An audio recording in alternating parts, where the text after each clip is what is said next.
দেবশ্রী সাধুকা। শুরু হচ্ছে শ্রুতি নাটক। For my non-Bengali friends, শ্রুতি নাটক মানে তো অডিও প্লে।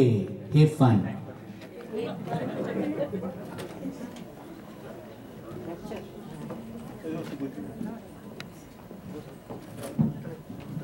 হ্যালো,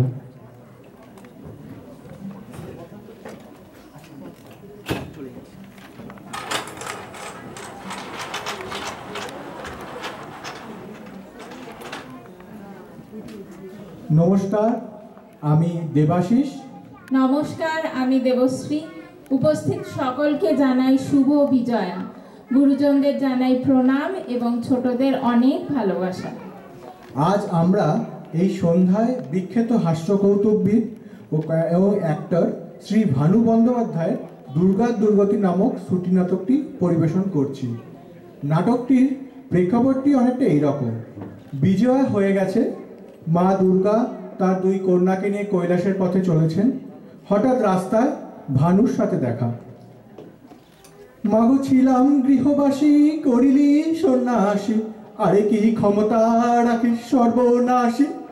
কাম সারছে, এই তরাইয়ের জঙ্গলে মায়ালোক। পোশাক আশাক দেখে তো মায়ালোক মনে হয় না। লেডিস 3 জন, কিন্তু এই ভর সন্ধ্যায় তরাইয়ের জঙ্গলে লেডিস কেন? লেক না, সিনেমা না, ক্রিকেটের মাঠ না, ভিক্টোরিয়া মেমোরিয়াল না, এমনকি ময়দানে ফুচকার দোকান না। 2 জন যুবতী, 1 জন বয়স্কা। ও বাবা, ইয়ে যুগ সৌমিতা মুক্তা। সর্বনাশ, এ যে মা দুর্গা। মা, মা গো। কে কে রে? ও ভানু, তুই এখানে? আমার পোলা দুইটা ইতর হয়ে গেছে মা, সেই দুঃখে বনবাসী হয়েছি। ইতর হয়ে গেছে মানে? তোমার বিজয়ার সময় সোলার টুপি পরে নাচে আর নানা রকম ইত্রামি করে। জাগিয়া তা মা, বিজয়া হয়ে গেল কবে? তুমি এখন ফিরতাছো কৈলাসে? এত দেরি কেন? ওই ওই নাচের জন্যে। মস্তান নাচিয়ে কলকাতায় ছিল না, তাই 12 দিন আমাকে ফাঁকা মণ্ডপে ফেলে রেখেছে। না ভোগ না আরতি। আচ্ছা, এই যে অনাচার, এ কি বন্ধ করা যায় না বাবা? না মা, কোনো উপায় নাই। অপছন্দ করে সবাই, কিন্তু আবার বছরের পর বছর আমাকে মা বোনেরাই রাস্তার মোড়ে মোড়ে খাড়াইয়া এই দৃশ্য দেখে। কিন্তু মা, তুমি হাইটটা ফিরতাছো কেন? এই বছর তো দোলার ব্যবস্থা ছিল, দোলার কি হলো? দোলা আছে, বাহক নেই। মাঝ রাস্তায় এসে দোলা বাহকেরা 4 মাসের পুজো বোনাস দাবি করলো, আর দিতে হবে দিতে হবে চিৎকার করে আমায় ফেলে সরে পড়ল। বল দেখিনি, উনি হলেন বেকার, আমি টাকা কোথায় পাবো? ঠিকই তো, এমনি শরীর ভালো আছে তোমার? কই আর ভালো বাবা, তোদের দেওয়া থাইল্যান্ডের চালের ভোগ খেয়ে পেটটা ভালো যাচ্ছে না। এদিকে মনটাও ভালো নেই। গণেশকে পুলিশে ধরে নিয়ে গেছে বাবা। কেন? গণেশ দাদার অপরাধ? চাল পাচার। জানিস তো, বরাবরই ও ভাতটা একটু বেশি খায়। এখন কৈলাসে বড় একটা চাল পাওয়া যায় না। শুনছি চাল জমিয়ে জমিয়ে রেখে নাকি অসুরেরা চোলাই মদ তৈরি করছে। ও, কৈলাসে এই কেস? আমাকে এখানে ব্যক্তি বিশেষেরও তো জমায়। এদিকে গভর্নমেন্টের ঘরের চাল খাতাপত্র ঠিক হইতে হইতেই পয়সা পাত হয়ে যায়। ও হ্যাঁ, যা বলছিলাম, তোদের এখানে ভোগের চাল পেয়ে ইঁদুরের সঙ্গে যোগ সাজসে 2 কিলোর মতো চাল পাচার করেছিল। ইঁদুরকে তো আর ধরতে পারলো না, ধরা পড়লো বেচারা গণেশ।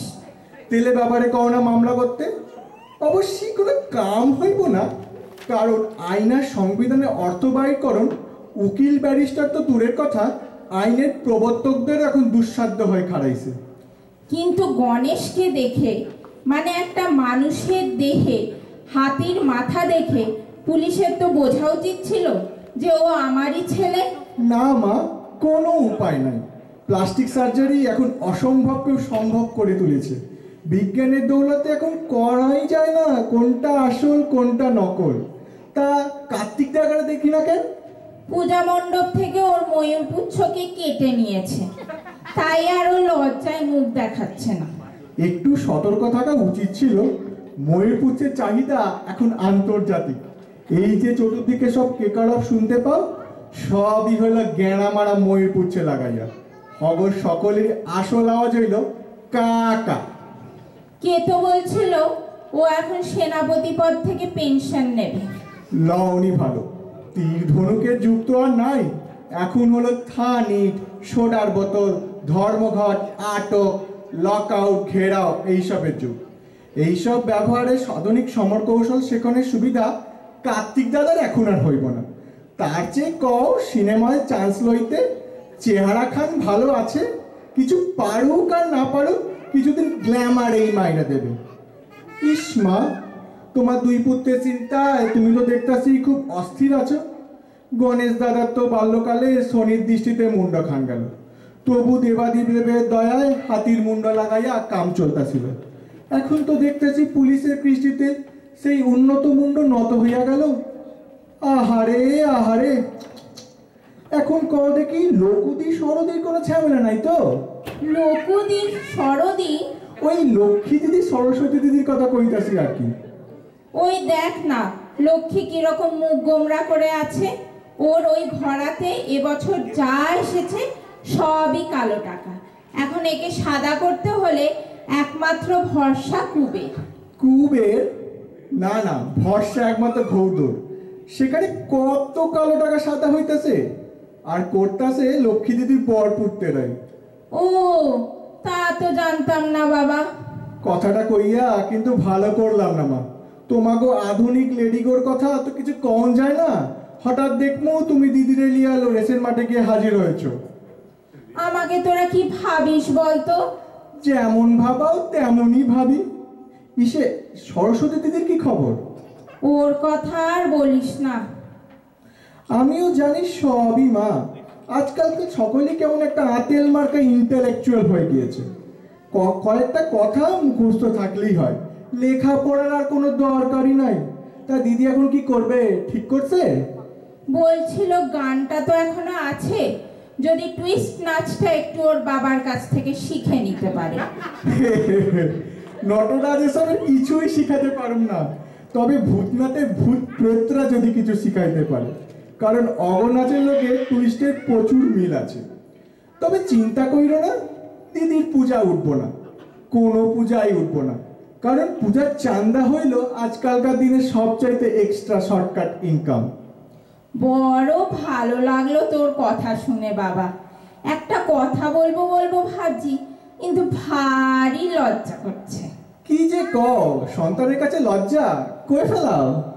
তোরা নাকি চালের বদলে ডালিয়া নামে কি একটা আবিষ্কার করেছিস, যার খিচুড়ি খুব ভালো হয়।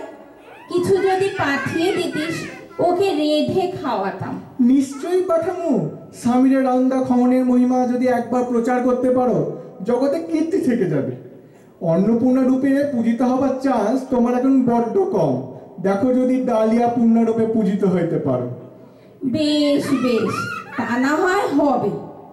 আর একটা কথা কই মা, আগে তো আমার লগে পূর্ববঙ্গের ভাষার কথা কইতা, হঠাৎ পরিষ্কার ভাষার কথা কারণে কেমন যেন একটা ফরেন ফরেন মানে এই পর পর লাগতেছে আর কি। ও তাই নাকি? কোন জেলায় যেন বাড়ি তো? ভুই লাগেলা, ঢাকার ভিলা। পারি পারি, তগ ভাষায়ও কইতে পারি। যেইখানে যেমন সেইখানে তেমন, বোঝস তো? মার কৈলাস, তুমিও তাহলে সময় মতো কালার চেঞ্জ করো। যাব বাবা, তাহলে আর আমাগো নেতাদের দোষ দিয়া লাভ কি? নমস্কার। নমস্কার।